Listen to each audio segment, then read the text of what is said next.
पोल आ चुके थे और मैंने शो में कहा था राजीव जी आप भी पिटोगे और अब मैं भी पिटूंगा, मतलब पिटने का मतलब आप भी गाली खाओगे मैं भी गाली खाऊंगा।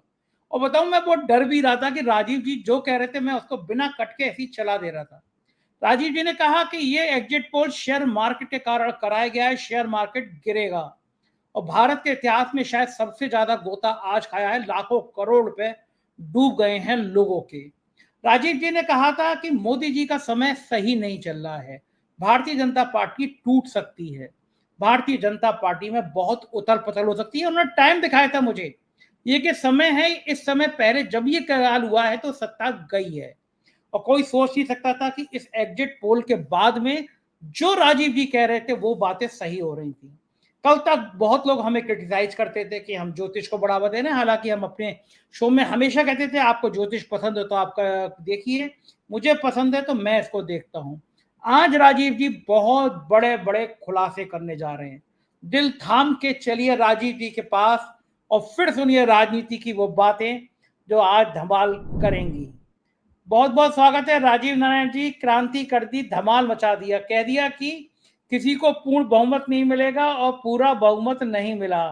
आपने कहा था बड़े मंगल का दिन है, हनुमान जी का दिन है, आपकी बात गलत नहीं होगी तो गलत नहीं हुई।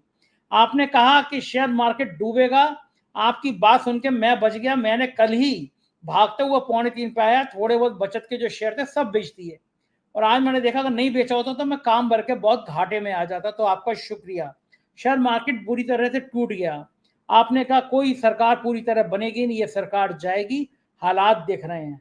महाराज कहां से इतना एंटीना फिट रहता है बजरंग बली के साथ कि जो बोल रहे हैं आजकल वो सही हो जा रहा है। अब बता दीजिए आगे क्या क्या होने वाला है।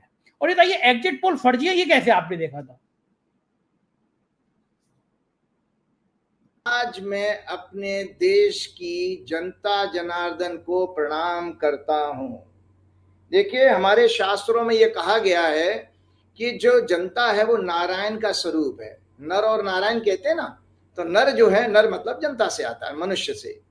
तो उस जनता जनार्दन ने खास तौर से देखिए उन लोगों को मैं प्रणाम करता हूं जो गरीब हैं, आदिवासी हैं, दलित हैं, मजदूर हैं। कैसे 45-50 डिग्री टेम्परेचर की गर्मी में वो लाइन में लग करके उन्होंने वोटिंग की है और मोदी का तख्ता उखाड़ के फेंक दिया, उसका अहंकार तोड़ दिया। क्योंकि आप देखिए उत्तर प्रदेश में, मैंने तो पूरा देखा नहीं क्योंकि मैं तो 6 बजे के बाद ही मैंने अपना मोबाइल ऑन किया था, मैं सुबह बंद कर दिया था क्योंकि मुझे साधना करनी थी। तो मैंने देखा कि भाई उत्तर प्रदेश में क्या जबरदस्त उनका पूरा उड़ा दिया कि अयोध्या की सीट भी नहीं बचा पाए हैं वो। तो ये सब मैं उस जनता जनार्दन को करता हूं कि आपने दरअसल आज वो मतादेश दिया है। अगर नरेंद्र मोदी, अमित शाह, नड्डा बीजेपी के अंदर जरा सी भी शर्म है तो तुरंत उनको इस्तीफा देना चाहिए।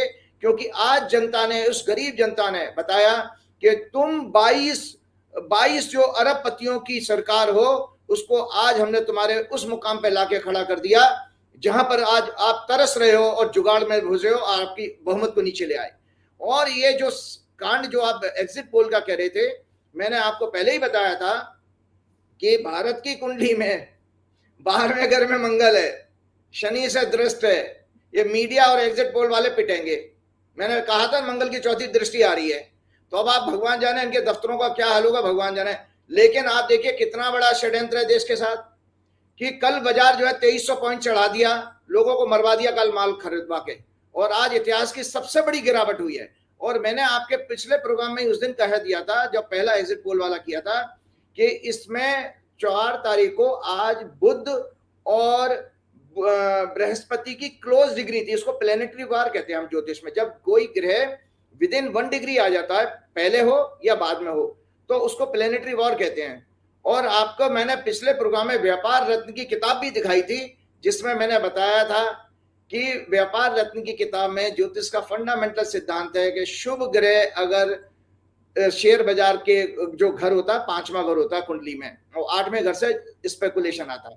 अगर शुभ ग्रह दृष्टि दें तो बाजार में मंदी आती है, और अगर पाप ग्रह दृष्टि देते हैं तो बाजार में तेजी आती है, क्योंकि गलत तरीका का नाजायज पैसा होता है ना शेयर बाजार का, मेहनत का पैसा तो है नहीं। तो आप देखिए, अरे बाप रे बाप, क्या क्या भविष्यवाणी हो गई। शेयर बाजार ऐसा गिरा कि अदानी जी के 22% शेयर गिर गए, जो कल अदानी जी की रिपोर्ट छाप दी थी उन्होंने कि वो अदानी जी हिंडनबर्ग की रिपोर्ट के बराबर उनकी वेल्थ हो गई, धड़ाम से नीचे, और कल भी गिरेंगे, पिटेंगे अब ये बात। और दूसरा बात मैंने आपके प्रोग्राम में ये भी कहा था, आप कल की विशेष प्रोग्राम किया था बीच में, कि स्मृति ईरानी चुनाव हारेंगी, केएल शर्मा की कुंडली दिखाई थी मैंने, तो आप सोचिए, और कहा था बहुत बुरी तरह हारेंगे, आपने कहा था बहुत बुरी तरह हारेंगे, 1 लाख वोटों से, बताइए। और मैं, किसी ने बताया था, मैंने अभी तक कोई आंकड़े नहीं देखे हैं। और तो और आपके इसी चैनल पर मैंने, जब राम मंदिर की प्राण प्रतिष्ठा की जा रही थी, उस समय भी मैंने भविष्यवाणी की थी कि अशुभ काल में कर रहे हैं और कोई मुहूर्त नहीं है। मैंने बताया था बिना ध्वज के, बिना ध्वजा के, बिना जो है शिखर के बने मंदिर पूरा नहीं होता है। अधूरे मंदिर में राम जी का प्राण प्रतिष्ठा करके नरेंद्र मोदी ने जो अपराध किया, पाखंड, अपना अहंकार जताया, किसी की नहीं सुनी इस बंदे ने, राष्ट्रपति को नहीं बुलाया और किसी को, शंकराचार्यों को, सबका अपमान किया, और वहां पर जो है आपके प्राण प्रतिष्ठा करके पूरा महिमा मंडन कराया। कैसे थाली लेके अकेले जा रहे थे, बाकी सब भांडों की तरह से, संत महात्मा तो ताली बजा रहे थे, सब भांडों की तरह से बैठे थे, स्टेडियम में नहीं बैठते दर्शक। और नरेंद्र मोदी, क्या है नरेंद्र मोदी, अगर जरा सी भी आपके अंदर शर्म है तो आप डूब मरो, कि आप देखिए आप उस सीट को भी हार बैठे हो। नरेंद्र मोदी आज अयोध्या की सीट भी हार गए हैं, इससे बड़ा क्या चीज है? अब आप बताइए, राम जी का आशीर्वाद मिला कि राम जी का जूता लगाया आपके खींच में? और आपको बता देता हूं उसमें क्या इन्होंने त्रुटि की थी। मैंने आपके सभी प्रोग्राम में बताया था कि राम जी ने साकेत धाम जाते समय, आपको दिखाई थी श्री वाल्मीकि रामायण, देखिए इसमें उत्तरकांड में आता है कि राम जी जब काल का उनके पास संदेश आया, काल मतलब ब्रह्मा ने काल को भेजा कि राम जी अब आपका समय पूरा हो गया है और आपको ऊपर आना है। तो काल ने जब उनको राम जी से कहा, राम जी दरबार ले रहे थे, तो राम जी के पास जब काल आए तो उन्होंने कहा, भाई प्रभु, ब्रह्मा जी का आदेश है कि आपका समय पूरा हो गया, जाना है। तो राम जी चल पड़े। तो जब चलने लगे तो हनुमान जी भी साथ चलने लगे। मैंने कहा, हनुमान तुम रुको, तुमको मैं अयोध्या का राजा बनाता हूं और तुमको राजा यहां पर रहोगे और इसका राजपाट करोगे। अब आप बताइए, मैंने देखा था नरेंद्र मोदी का वो प्रोग्राम, उस प्रोग्राम में आज मंगलवार का दिन है, राम जी की तो मूर्ति आपने लाखों रुपए की बना दी, उनको सोना चांदी जाना कहां का लाड। और एक और चीज बता देता हूं, एक बड़े संत महात्मा से मेरी बात हो रही थी जो रामकथा वाचक है, बड़े मशहूर। मैंने कहा, ये तो राम जी लगते ही नहीं है। जो राम जी की मूर्ति लाई है नरेंद्र मोदी ने दक्षिण भारत में अपनी पैठ बनाने के लिए दक्षिण भारत के शिल्पीकार से मूर्ति बनवा दी, वो वेंकटेश्वर भगवान लगते हैं। उनका चेहरा देखिए, पूरी उनकी शैली जो है साउथ इंडिया की तरह से बना दी है। हमारे उत्तर भारत में सफेद पत्थर वाली मूर्तियां लोगों को पसंद आती हैं, काले पत्थर की नहीं आती हैं। तो वो सफेद काला पत्थर, इसीलिए वो कर्नाटक का जाना कहाँ का वो बंदा था जिससे वो मूर्ति बनवाई है। तो वो भगवान नारायण वेंकटेश्वर भगवान की, राम जी की लगती है। और बेचारे राम जी अकेले, वो मकान बना नहीं है, उनको अकेले वहां पर खड़ा रखा है। सो सबसे बड़ी त्रुटि क्या की थी? जो अयोध्या के राजा हैं, जो स्वयं राम उनको नियुक्त करके गए थे हनुमान जी को, तो जब नरेंद्र मोदी जी ने जहां पर वो भाषण दिया ना, जहां पर वो चंपत राय बैठे थे वो माइक लगा के, तो उससे पहले मैंने देखा था कि हनुमान जी की लाल पत्थर की, जो सबसे सस्ता वाला पत्थर होता है, लाल पत्थर जो है आपके आगरा से जयपुर वाले रास्ते में जाइए, इस तरफ लाल पत्थर मिलता है जो सबसे चीप होता है, उसकी मूर्ति हनुमान जी की डरी हुई सी बना रखी थी बाहर की तरफ। हाँ बताइए, कितना हनुमान जी का अपमान किया आपने। आज देखो हनुमान जी ने आपको धूल चटा दी है। एक बात और आपको नहीं पता होगी, पिछले हफ्ते उसी मंदिर की जो इतने रुपए खर्च करके मूर्ति बनाई गई, हनुमान जी का हाथ टूट गया, मूर्ति खंडित हो गई थी उस मंदिर की। अरे अरे क्या बात है, अगर आपने ये सच बात बताइए तो दर्शक सुन लें। मूर्ति का खंडित होना, आपको पता है कि आपके महाकाल के मंदिर में भी उज्जैन में मूर्तियां उखड़ी थी, है ना, ये अशुभ संकेत माना जाता। हमारे जो वैदिक ज्योतिष की मंडेन एस्ट्रोलॉजी की किताब है, उसमें मूर्ति टूटना बहुत ही अशुभ माना जाता है, मतलब किसी के लिए मृत्यु तुल्य कष्ट, राजा के लिए, और जो है सत्ता परिवर्तन का संकेत देता है। तो मैं सबसे पहले आता हूं कि ये जो मैंने एग्जिट पोल की जो कुंडली बनाई थी 8:30 बजे की, दर्शक देख लें, ये 8:30 बजे की कुंडली थी। तो मैंने क्या लिखा है इसमें, यहां पर लिखा है रेपुटेशन, ये व्यापार की खातिर बना। मैंने व्यापार, ये सारे ग्रह व्यापार के घर में आने, इसका मतलब है वो एग्जिट पोल नहीं थे, कुछ लोगों ने व्यापार करना था इसमें, जो खर्चा पानी चुनाव का निकालना था नरेंद्र मोदी एंड कंपनी को। अमित शाह तो पहले ही शेयर बुक कर रहे हैं, तो ये एग्जिट पोल के जरिए उन लोगों को, आपके बहुत सारे प्रोग्राम आप लोगों के पॉलिटिकल में सुन रहा था, वो कहते हैं भाई किसने पैसा दिया, प्रदीप गुप्ता के पास और यशवंत देशमुख के पास तो पैसा है नहीं। पहली बात तो 10 लाख से ज्यादा, जहां तक मेरी मेमोरी है, मैंने कहीं सुना था कि 10 लाख से ज्यादा बूथ हैं। हर बूथ पे मैंने टेक्नोलॉजी भी समझाई थी कि हर बूथ पे इंटरव्यू होना चाहिए था। अगर इंटरव्यू किए होते तो 10 लाख आपके पास इतने बूथों पर जाने के लिए कार्यकर्ता कहां थे। तो ये पैसा किसने दिया? किसी ने पैसा दिया कमाई करने के लिए, कल कमाई कर ली, और आज देश की जनता को इतना धोखा दिया है इन्होंने कि इनको मृत्युदंड मिलना चाहिए इन सभी लोगों को। क्योंकि ये आपने कैसे ये काम, और ये इसमें इलेक्शन कमिश्नर को भी जेल में डालना चाहिए।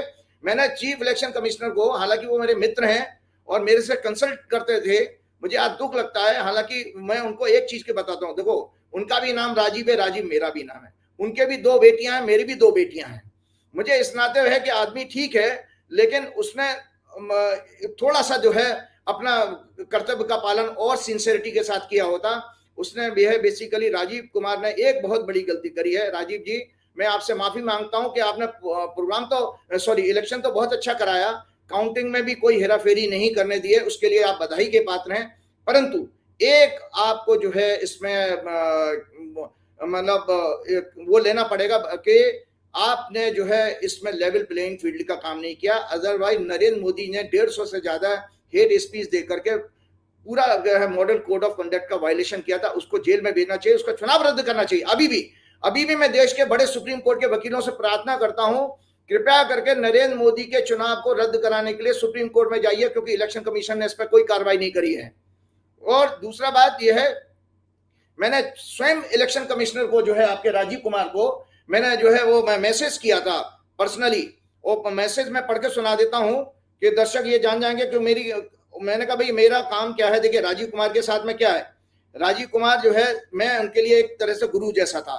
तो मुझे जो है एक गुरु का क्या रोल होता है कि आपकी आंखें खोलने का काम करे। मैंने सुबह जब प्रेस कॉन्फ्रेंस उन्होंने की है, मैं दर्शकों को पढ़ के सुनाता हूं, 9:18 पर सुबह प्रेस कॉन्फ्रेंस उनकी कितने बजे हुई है? दोपहर में कहीं हुई है। मैंने 9:18 पर सुबह राजीव कुमार को मैसेज किया था, राजीव जी भगवान गीता में कहते हैं कि हे अर्जुन, काम का मतलब है एम्बिशन, डिजायर, क्रोध, लोभ, ग्रीड, जो पद वगैरह मिलता है ना, पैसा मिलता है, पद है, ये लालच के कारक माने गए हैं, और भ्रष्टाचार भी उसमें। ये नरक के 3 द्वार हैं, भगवान ने गीता में कहा है ये नरक के 3 द्वार हैं, इनसे आत्मा अर्थात जमीर की पवित्रता का नाश होता है और फिर मनुष्य का नाश हो जाता है। उदाहरण के लिए रंजन गोगोई, मैंने राजीव जी को मैसेज लिखता हूं, उदाहरण के लिए रंजन गोगोई का उदाहरण देखिए कि किस तरह से उसने जो जजमेंट दिए थे उसके कारण राज्यसभा मिली, और जब राज्यसभा में वो शपथ ले रहे थे तो खूब हूटिंग हुई है। और आज समाज में रंजन गोगोई की क्या हालत है, कोई पास भी बैठाना पसंद नहीं करेगा उसको, व्यक्ति को, उसका कोई नाम लेता रंजन गोगोई का, जबकि उसने राम मंदिर का, तो राम जी ने उसको भी देखे पुण्य का काम नहीं, क्योंकि उसने भी अपने पद के खिलाफ जो है बहुत अन्याय का काम किया था। तो ये लिखते हैं देश की, अगर देश की, मैंने राजीव जी को क्या चेतावनी दी मतलब आगे खोलने का काम, अगर देश की भोली वाली जनता के साथ गद्दारी करके इन दोनों अपराधियों का चुनावी मैनिपुलेशन में जो भी साथ देगा, उन सभी का यही हाल होगा जो भगवान कह रहे हैं। मनुष्य जब अहंकार और लोभ में जब अंधा हो जाता है, उनके बच्चे जरूर सफर करते हैं। इन दिस सोशल मीडिया युग everything comes out very quickly in public domain. मैंने राजीव कुमार को ये मैसेज देकर चेतावनी दे दी थी, भगवान जाने मैं थोड़ी सी हिम्मत आई थी जब राजीव कुमार ने। ये बताइए राजीव जी, लोग ये जानना चाहते हैं कि अब क्या होगा त्रिशंकु लोकसभा, तो इसलिए एक तरह से मान भी सकते हैं और एक तरह से नहीं भी मान सकते हैं। एनडीए का बहुमत आया है, एक अकेली पार्टी की सरकार नहीं आई है, बीजेपी के चुनाव हो गए क्या? सारे राउंड हो गए क्या? अभी बचे? हाँ काउंटिंग हो गई, सारी काउंटिंग हो गई। नहीं मुझे कोई बता रहा था अभी राउंड बाकी हैं काफी। नहीं काउंटिंग चल रही है, मतलब काउंटिंग अभी जो हम लोगों की प्रोग्राम जारी होगा सब आ चुकी होगी, लेकिन मोटा मोटा जो अनुमान कर रहे हैं वो बीजेपी 240। अभी रिजल्ट में मॉडिफिकेशन होएगा, क्योंकि आपको पता है कि एक विधानसभा में जब विधानसभा के चुनाव होते हैं 17, 18, 22 राउंड होते हैं, इसमें तो लोकसभा 90% काउंटिंग हो चुकी। भारतीय जनता पार्टी लगभग 240 सीटों पे विजयी हुई है। हाँ, सुनिए, और उत्तर प्रदेश में बहुत हाल खराब हुआ है। मैं ये जानना चाहता हूँ कि क्या नरेंद्र मोदी जी को अब प्रधानमंत्री बनने के लिए चंद्रबाबू नायडू, टीडीपी और नीतीश कुमार का सहयोग लेना पड़ेगा, उसके बिना वो नहीं बन पाएंगे। बड़ा पेच ये है कि क्या ये दोनों इनको सहयोग कर देंगे या फिर इंडिया गठबंधन को ये सहयोग करेंगे? मतलब खड़गे जी प्रधानमंत्री बनेंगे या मोदी जी बनेंगे? ये एक बड़ा सवाल लोग पूछना चाहते हैं कि सरकार बनेगी कैसे?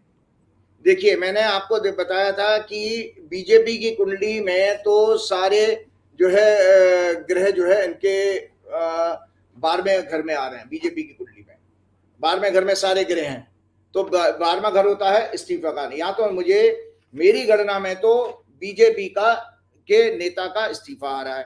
अब मैं दिखाता हूं आपकी जो है इंडिया अलायंस की कुंडली। ये इंडिया अलायंस की कुंडली है। इंडिया अलायंस की कुंडली में शनिदेव बैठे हैं। शनि है दलित और वृद्धावस्था के कारक। साथ में मंगल बैठा हुआ है, मंगल है और शुक्र है। लग्नेश का इधर बैठना, 10वें भाव में लग्नेश का बैठना शुक्र के साथ, ये संकेत देता है कि इनका राजयोग तो बन रहा है इस पार्टी का। और कब होगा तो मेरी दर्शक डेट नोट कर लें, 6 जून। आज 4 जून है, 6 जून की से इनकी जो सूक्ष्म, हाँ आज 5 जून है, यानी 5 जून है, यानी कल। हाँ, तो 5 जून है ना, तो कल से जो है इंडिया अलायंस की कुंडली में जो दशा शुरू हो रही है, इनका किसी तरह का समझौता होने वाला है बाकी लोगों से। और एक और बात जानकारी के बता देता हूँ, जो कुंडली में दिखा रहा हूँ इसमें 2 चीजें कॉमन हो रही हैं। एक तो मंगल जो है इनके 10वें घर में बैठा है। मंगल से जो डायरेक्शन है मंगल की वैदिक ज्योतिष में, वो दक्षिण आती है।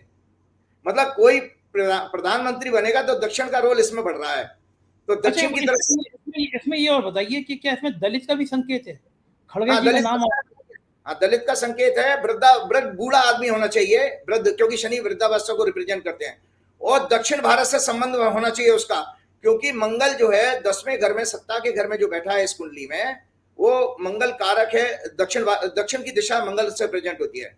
तो चंद्रबाबू नायडू के लिए एक बहुत बड़ा मौका यह है कि चंद्रबाबू नायडू चूंकि दक्षिण के हैं, तो अगर खड़गे जी प्रधानमंत्री बनते हैं तो पूरे दक्षिण का जो है स्वाभिमान बढ़ेगा, और वो एक उनके लिए प्राइड का मोमेंट होगा, गर्व का मोमेंट होगा पूरे दक्षिण भारत के लिए कि। और दूसरा, जो हम भारत की जो कास्ट इक्वेशन है उसमें जब देखते हैं कि खड़गे जी का दलित होना, वो नीतीश कुमार के लिए भी बहुत फायदेमंद होगा, क्योंकि नीतीश कुमार का भी जो बेस है इस तरफ हमारे उत्तर भारत में, यहाँ पर दलितों की काफी है। और कितनी बढ़िया सुंदर भारत के लिए तस्वीर बनती है। जो भारत की कुंडली मैंने आपको दिखाई है, ये भारत की कुंडली है। तो भारत की कुंडली में यह शनि अपने घर में ही गोचर कर रहा है। टी बना है, मतलब ट्रांजिट। ये दर्शक देख लें, इसका मतलब यह हुआ कि भारत की कुंडली में भी दलितों की, गरीबों की को रिप्रेजेंट करने वाला प्रधानमंत्री होना चाहिए। कौन सा? जो दलित को, आदिवासियों को, मजदूर वर्ग को रिप्रेजेंट करने वाला होना चाहिए। क्यों? क्योंकि भाई आप देखिए कि 22 अरबपतियों के पास सारा देश का पैसा चला गया।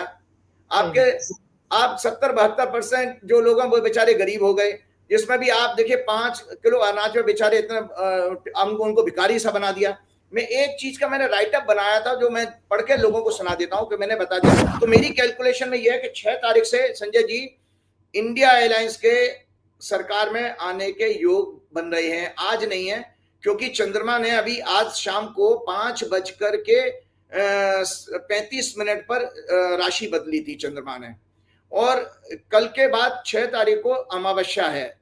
अमावस्या मतलब, और हाँ, मैं आपके दर्शकों को बता देता हूं कि शनिदेव का जन्मदिन है 6 तारीख का। बड़ा अमावस्या कहते हैं उस दिन। शनिदेव जो सूर्य के पुत्र हैं, उनका जन्मदिन है, और मैं अपने जन्म स्थान पर जा रहा हूं उनका जन्मदिन मनाने। हमने जो 300 साल पुराना हमारे जन्म स्थान पर जो मंदिर है शिकोहाबाद में, वहां पर उस हनुमान जी का मंदिर है वो बेसिकली। हमने 13 बरस पहले संजय जी वहां पर शनिदेव की मूर्ति की स्थापना कराई थी। हम लोगों के सहयोग से हर साल मैं भंडारा करने जाता हूं, जो भी छोटा मोटा, और हवन में स्वयं मैं करता हूं। तो मैं कल सुबह, मतलब आज सुबह निकल जाऊंगा, और जो है वहां पर भंडारा करके लोगों से प्रसाद बांट करके आऊंगा 6 तारीख को। तो ये 6 तारीख तक की समस्या है।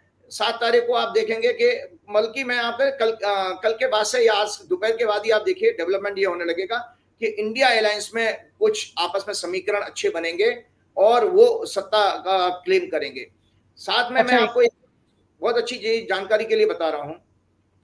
मेरे पास एक संदेश आया किसी का, भाजपा के नेता का, और मुरली मनोहर जोशी से मेरी मुलाकात हुई 3 दिन पहले अभी। तो जोशी जी ने, क्योंकि जोशी जी से मेरा परिचय हुआ था एक ज्योतिषी के नाते, और दर्शकों को, देश के दर्शकों को मैं बताना चाहता हूं, मुरली मनोहर जोशी जब अटल जी की सरकार थी 2004 वाली, जो 2004 में गई, उसमें एचआरडी मिनिस्टर थे। और संजय जी एचआरडी मिनिस्टर होकर पहले थे ज्योतिष का जो है उन्होंने यूनिवर्सिटी में कोर्स जो है मतलब इम्प्लीमेंट किया था, उनका डिसीजन। हालांकि उस डिसीजन को फिर सुप्रीम कोर्ट में चैलेंज कर गए। पहले तो मद्रास हाई कोर्ट में चैलेंज हुआ था, 2 साइंटिस्टों ने उसको चैलेंज कर दिया कि अंधविश्वास को बढ़ावा दे रही है भाजपा की सरकार। उसके बाद सुप्रीम कोर्ट में गया, फिर सुप्रीम कोर्ट में वो ज्योतिष के फेवर में जजमेंट आया, हमने आपके प्रोग्राम में बताया भी है। तो जोशी जी के पास जितनी कुंडलियां मैं आप लोगों को दिखाता हूं दर्शकों, जोशी जी के पास मैं सारा पूरा फोल्डर लेकर के गया था, 3 दिन पुरानी घटना है। तो जोशी जी ने पूरी एक एक, और भैया बाप रे बाप 90 साल की एज में क्या उनका कॉन्शियसनेस है, सब कुछ उनको बिल्कुल, मेमोरी भी उतनी शार्प है और उनके पास में ज्योतिष का ज्ञान तो है ही उनको। तो उन्होंने एक एक मेरी प्रेडिक्शन को जो दिखाता हूं ये सब पढ़ी है, मेरी कुंडली भी देखी है। चलने से पहले संजय जी कहने लगे ये फोल्डर छोड़ जाओ। तो मैंने कहा सर, मैंने चरण स्पर्श किया, मैंने कहा आप तो मेरे पिता समान है। मैंने कहा सर ये तो मेरी दाल रोटी है, मैं इसको चैनल पे दिखाता हूँ। तो बोले अच्छा फिर इसको फोटोकॉपी करा के दो। तो उनके यहाँ जो स्टाफ मिलता है ना एमपी को, तो उस स्टाफ में मैंने खड़े होकर एक एक पेज की फोटोकॉपी कराई है और जोशी जी को सारा सेट दे के आया। सो इसीलिए जोशी जी को मैंने कहा था, जोशी जी ने जो जो चौंकाने वाली बात की है मैं आज दर्शकों के साथ शेयर करना चाहता हूं। जोशी जी ने कहा था मैंने पूरे संघ को और भाजपा के बड़े नेताओं को 2013 में ये वार्निंग दी थी कि इस आदमी को आगे मत बढ़ाओ, ये आदमी बहुत खतरनाक होगा और ये आदमी अच्छा आदमी नहीं है। और इसलिए जोशी जी कह रहे कि मेरे से ज्यादा अच्छा इस व्यक्ति को कोई नहीं जानता। उसका कारण ये है, जब जोशी जी ने लाल चौक को, जोशी जी भाजपा के उग्र चेहरा थे उस जमाने में, जोशी जी ने जब जम्मू मतलब उसमें कश्मीर में श्रीनगर में जब लाल चौक पे झंडा फहराया था ना संजय जी, उस समय जोशी जी के जो असिस्टेंट ये हुआ करते थे मोदी जी। तो जोशी जी कहते हैं कि इसके बारे में मैं जानता हूं ये इतना ज्यादा झूठ बोलता है और इतना ज्यादा डरपोक है। दूसरा बात वो ये कह रहे थे कि इसको पढ़ना नहीं आता फाइल, मतलब ये इतना ज्यादा कम, इसकी आईक्यू लेवल भी कम है। तो वो उन्होंने कहा था, मेरी बात नहीं सुनी। आज देखिए पूरा देश जो बहुत बड़े दुखी हो रहे थे बेचारे, बोले मैं 90 साल में क्या कर सकता हूं, लेकिन आज में दुखी होता कि 140 करोड़ आदमी एक आदमी के आगे कैसे जो है बिल्कुल पागल हुआ पड़ा है, जिसके बारे में जिसके अंदर कुछ भी बेस नहीं है। मैं दर्शकों के लिए मैं एक बहुत जानकारी लेके आया हूं। 4 जून से पहले एग्जिट पोल के फर्जी परिणाम बताकर वर्तमान सरकार गोदी मीडिया ने जो डाउट, डेस्पेयर, कंफ्यूजन की परिस्थिति क्यों पैदा की। दरअसल आप सुनिए संजय जी, बहुत अच्छी तथ्य बता रहा हूं। दरअसल 1999 की वाजपेयी जी की सरकार के समय से प्रमोद महाजन के जरिए पॉलिटिक्स में कॉर्पोरेट का इन्वॉल्वमेंट बढ़ गया था। जो आपको पता है उद्योगपति कब घुसने लगे हैं सरकार में, वो प्रमोद महाजन के टाइम से, क्योंकि उनकी लिंक थी, वही स्थान मोदी जी का। इन्वॉल्वमेंट बढ़ना शुरू हो गया, वहां से पब्लिक वेलफेयर की पॉलिटिक्स कमजोर हो गई थी, मतलब जमीनी राजनीति वहीं से कमजोर होना शुरू हो गई थी। प्रमोद और जोशी जी भी यही बता रहे थे कि प्रमोद ने जबरदस्ती वाजपेयी जी से कह के और वो जल्दी चुनाव करवा दिया, हमको मरवा दिया। जोशी जी प्रमोद महाजन को भी कर्ज कर रहे थे कि उसने जबरदस्ती हमारे को पहले कह दिया ओवर कॉन्फिडेंस में, और वो सरकार गिर गई, मतलब वो पूरा चुनाव हार गए थे। प्रमोद महाजन जो कि एक मराठी ब्राह्मण थे और उनकी हत्या अचानक कैसे हुई हम सभी जानते हैं। उनका छोटा भाई प्रवीण, अनिल अंबानी जो एक गुजराती हैं, उनकी कंपनी में काम करता था। उसने प्रमोद जी को गोली मारकर उनकी 22 अप्रैल 2006 को हत्या कर दी थी। उसके बाद मैंने टीवी चैनल में देखा था कि 2007 में गुजरात समिट के दौरान मुकेश अंबानी ने कहा था कि हमारे नरेंद्र भाई पीएम बनने लायक है, मतलब कॉर्पोरेट ने वहीं से इनकी प्लानिंग शुरू कर दी थी। परिणाम हमारे सामने है। आज मोदी, शाह, अंबानी, अदानी चारों गुजरात जो कि भारत का पश्चिमी क्षेत्र से आते हैं, और ये सभी व्यापारी कम्युनिटी यानी जिनको हम वैश्य कहते हैं, बनिया कहते हैं। गुजराती व्यापारी का एक ही मूल मंत्र है धंधा। उसकी सोच में होता है कि दुनिया में प्रत्येक चीज पैसे से खरीदी जा सकती है। आज 2014 से 10 साल में हमने सभी देख रहे हैं कि किस तरह खरीद फरोख्त करके MLA, MP, various political party से तोड़कर इलेक्टेड गवर्नमेंट गिराई जा रही है, और सिर्फ सत्ता और उसके जरिए पूरे देश के रिसोर्सेज पर कब्जा करना ही इनका उद्देश्य है। परिणाम क्या हुआ? देश का सारा पैसा सिर्फ 22 अरबपतियों के पास चला गया। 45 साल में सबसे ज्यादा बेरोजगारी बढ़ी, महंगाई बढ़ गई। 80 करोड़ से ज्यादा लोग, देश की जनता भिखारियों की तरह से 5 किलो अनाज पर आश्रित हो गई। इन 10 सालों में आरएसएस की भूमिका देखिए, जोशी जी आरएसएस को भी कोस रहे थे। 10 सालों में आरएसएस की भूमिका पर भी प्रश्न चिन्ह लगा। वो बगुला भगत की तरह आंख मूंद कर बैठ गए।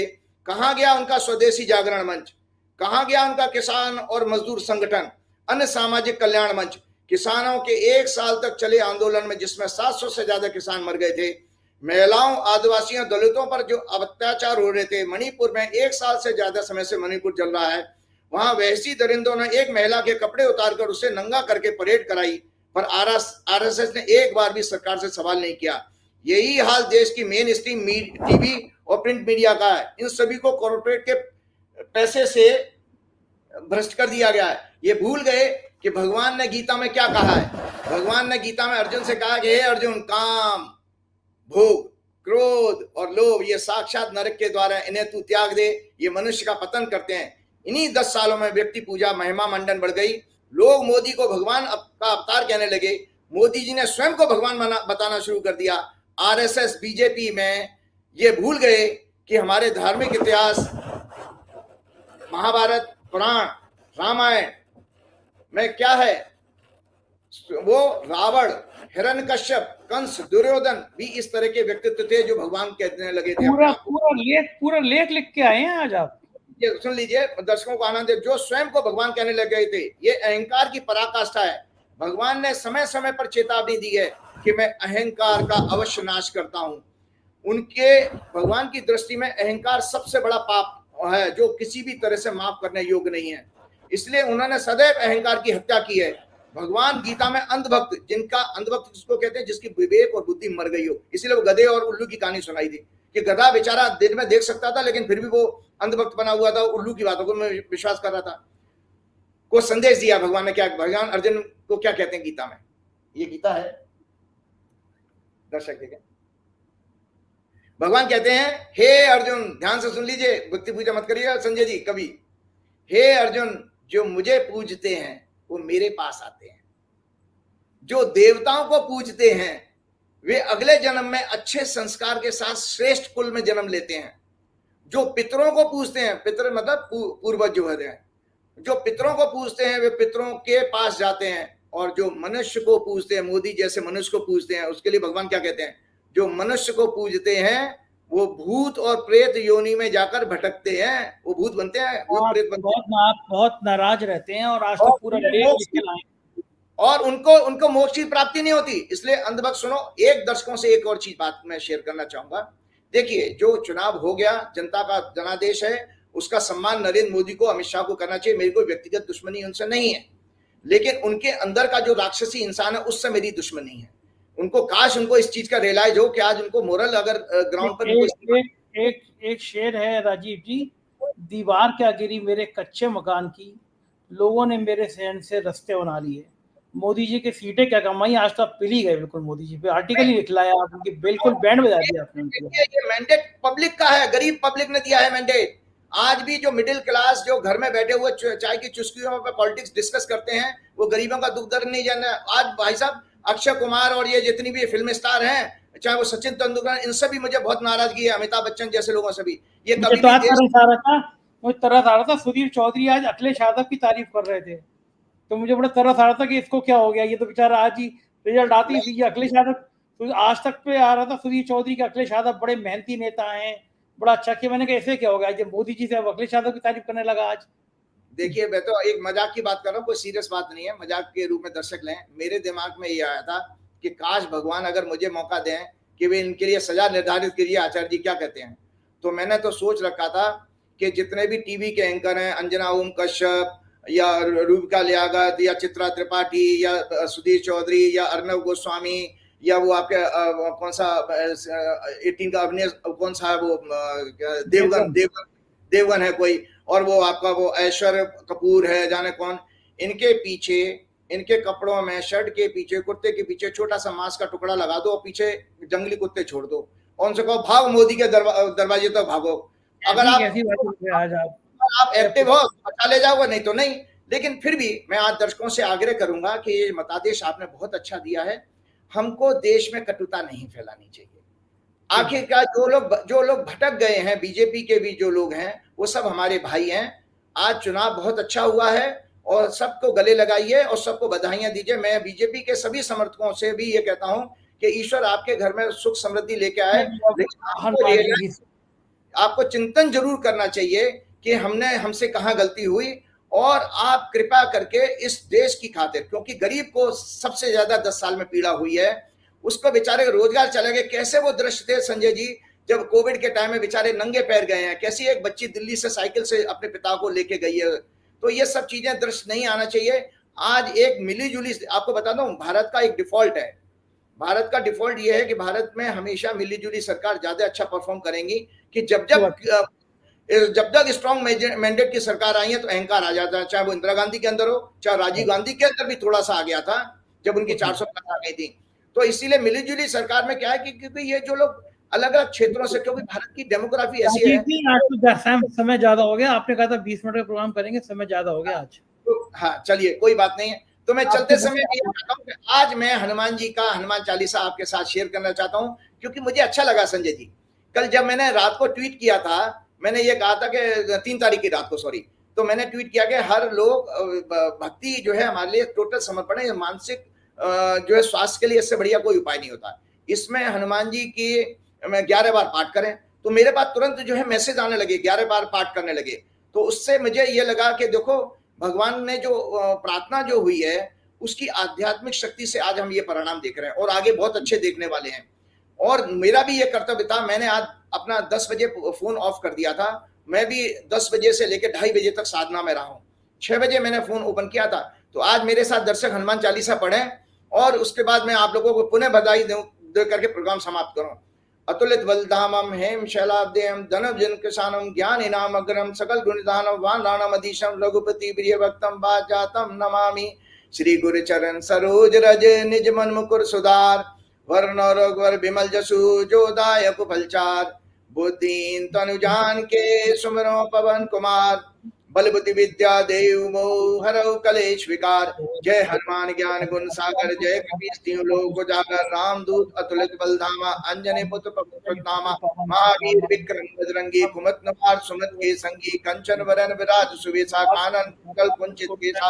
हाथ वज्र ध्वजा विराजे, कांधे मूल जनेऊ साजे। शंकर सुवन केसरी नंदन, तेज प्रताप महाजगवंदन। विद्यावान गुणी अति चातुर, राम काज करवे को आतुर। प्रभु चरित सुनबे को रसिया, राम लखन सीता बसिया। सूक्ष्म रूप धरि सिंह दिखावा, विकट रूप धरि लंक जरावा। भीम रूप धरि असुर संहारे, रामचंद्र के काज सवारे। लाए सजीवन लखन जियाए, श्री रघुवीर हरष उर लाए। रघुपति कीन्ही बहुत बड़ाई, तुम मम प्रिय भरतहि संभाई। सहस बदन तुमरो जस गावै, अस के सिरपति कंठ लगावै। संकादिक ब्रह्मा मनीषा, नारद सारद सहित अहिसा। यम कुबेर दिक्पाल जहांते, कवि कोविद कैसे कीनाते। तुम उपकार सुग्रीव में कीना, राम मिलाए राजपद दीना। तुमरो मंत्र समाना, लंकेश्वर योग सहज सृजन परवान। लीलोताय मदन बल जानो, प्रभु मुद्रिका मेलि बिस्माई। जगत नाम ने अचरज नाहि, दुर्गम काज जगत के जेते। सुगम अनुग्रह तुमरे तेते, राम द्वारे तुम रखवारे। होत नाम क्या बिन पैसारे, सब सुख है तुम्हारा करना। तुम रक्षक नाम को डरना, आपन ते समारो आप। तीनों लोग कांपते कांपे, भूत पिशाच निकलती आवे। जब नाम सुनावे, नासे रोग हरे सब पीरा। सजन ध्यान जो लावे, और मनोरथ जो कोई लावे। सोई अमित जीवन प्रवाह में, चारा जो तुम्हारा है प्रसिद्ध जगत उजारा। साधु के तुम रखवारे, असुर निकंदन राम दुलारे। अष्ट सिद्धि नवनीत के दाता, अश्वदीन जान की माता। राम रसायन तुम्हारे पासा, सदा रहो रघुपति के दासा। तुम्हारे भजन नाम पावे, जहाँ जन्म हरि भक्त गाई। और देवता चित्त न धरे, हनुमत से ही सब सुख करे। संकट कटे मिटे सब पीरा, जो सुमरे हनुमत बलबीरा। जय जय जय हनुमान गोसाई, कृपा करो गुण जो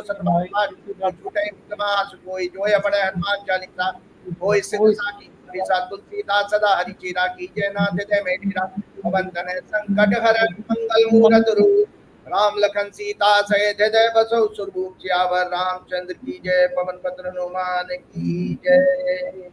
बहुत बहुत शुक्रिया, बहुत बहुत शुक्रिया, आभार राजीव जी, आपने इतना समय दिया, थैंक यू। ये थे राजीव नारायण जी, और ये बता रहे थे कि इनकी जो भविष्यवाणी सही हुई, साथ ही अगली सरकार के लिए भी, कि दक्षिण का कोई व्यक्ति सत्ता में आगे जा सकता है। देख